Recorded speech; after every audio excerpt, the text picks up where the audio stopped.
TV 24 news ವಾಹಿನಿಗೆ ಸ್ವಾಗತ. ರಾಜ್ಯ ಸರ್ಕಾರ ನೂರಾರು ವರ್ಷದಿಂದ ಜಮೀನಿನಲ್ಲಿ ಕೃಷಿ ಮಾಡಿಕೊಂಡು ಬಂದ ರೈತರ ಜಮೀನಿಗೆ ವಕ್ಫ್ ಬೋರ್ಡ್ ನೋಟಿಸ್ ಕೊಟ್ಟಿದ್ದು ಕೂಡಲೇ ಹಿಂಪಡೆಯಬೇಕು ಅಂತ ಮಾಜಿ ಶಾಸಕ ಸಂಜಯ್ ಪಾಟೀಲ್ ಹೇಳಿದ್ದಾರೆ. ಶುಕ್ರವಾರ ಬೆಳಗಾವಿಯಲ್ಲಿ ಮಾತನಾಡಿದರು.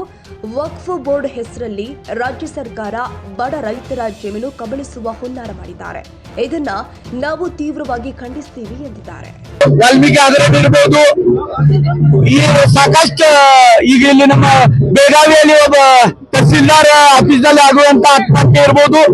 ಈ ತರ ಬರೀ ಕೆಟ್ಟ ಕೆಲಸದಲ್ಲಿ ಮುಳುಗೋಗಿದಂತ ಸರ್ಕಾರ ಮತ್ತೊಂದು ಕೆಟ್ಟ ಕೆಲಸ ಮಾಡ್ಲಿಕ್ಕೆ ಮುಂದೆ ಬಂದಿದೆ. ಕಾನೂನು ಮುಖಾಂತರ ರೈತರ ಭೂಮಿ ನೂರಾರು ವರ್ಷ ಅಲ್ಲಿ ಆ ಭೂಮಿಯಲ್ಲಿ ಕೆಲಸ ಮಾಡ್ತಾ ಇದ್ದಾರೆ. ಅವ್ರ ಭೂಮಿಯಲ್ಲಿ ಬೀಜ ಬಿತ್ತುತ್ತಾ ಇದ್ದಾರೆ. ಎಲ್ಲ ಕೆಲಸ ಏನೇನು ಮಾಡ್ಬೇಕು ರೈತರಾಗಿ ಅದೆಲ್ಲ ಮಾಡುವಾಗ ಈಗ ಅಚಾನಕ ವಕ್ಫ್ ಬೋರ್ಡ್ ದವರ ನೋಟಿಸ್ ಕೊಟ್ಟ ಆ ಭೂಮಿ ಹೊಡೆಯುವಂತ ಕೆಲಸ ಈ ಸರ್ಕಾರ ಮಾಡ್ತಾ ಇದೆ. ಈ ದೇಶ ಭಾರತ ದೇಶ, ಇಲ್ಲಿರುವಂತ ಪ್ರತಿಯೊಬ್ಬ ರೈತರಿಗೆ ನ್ಯಾಯ ಸಿಗಬೇಕು. ಇಲ್ಲಿ ನಾವು ಜಾತಿ ಮಾಡ್ತಾ ಇಲ್ಲ, ಯಾವ ಒಂದು ಜಾತಿ ವಿರೋಧ ಇದು ಹೋರಾಟ ಅಲ್ಲ. ಈ ಹೋರಾಟ ಸಾಮಾನ್ಯ ಜನರ ಸಾಮಾನ್ಯ ರೈತರದ್ದು ಭೂಮಿ ಅದರ ರಕ್ಷಣೆ ಆಗಬೇಕು.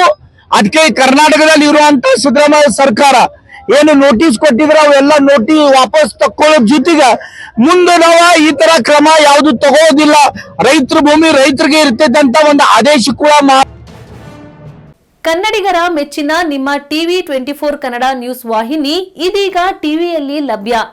ಕರ್ನಾಟಕ ಮತ್ತು ದೇಶ ವಿದೇಶದ 360 ಡಿಗ್ರಿ ಸುದ್ದಿ ಹಾಗೂ ಉತ್ತರ ಕರ್ನಾಟಕ, ಬೆಳಗಾವಿ, ಬಾಗಲಕೋಟೆ, ಧಾರವಾಡ, ಹಾವೇರಿ, ಗದಗ, ಬಿಜಾಪುರ ಜಿಲ್ಲೆಯ ಕ್ಷಣ ಕ್ಷಣದ ವಿವರವನ್ನ ಪಡೆಯುವುದಕ್ಕೆ ಟಿವಿ 24 ಕನ್ನಡ ನ್ಯೂಸ್ ವಾಹಿನಿಯನ್ನ ಲೈಕ್ ಮಾಡಿ, ವಿಡಿಯೋಗಳನ್ನ ಶೇರ್ ಮಾಡಿ, ಕಮೆಂಟ್ ಮಾಡುವ ಮೂಲಕ ನಮ್ಮ ವಾಹಿನಿಗೆ ಸಹಕಾರ ನೀಡಿ ಮತ್ತು ಚಾನೆಲ್ ಅನ್ನ ಸಬ್ಸ್ಕ್ರೈಬ್ ಮಾಡಿ. Thank you.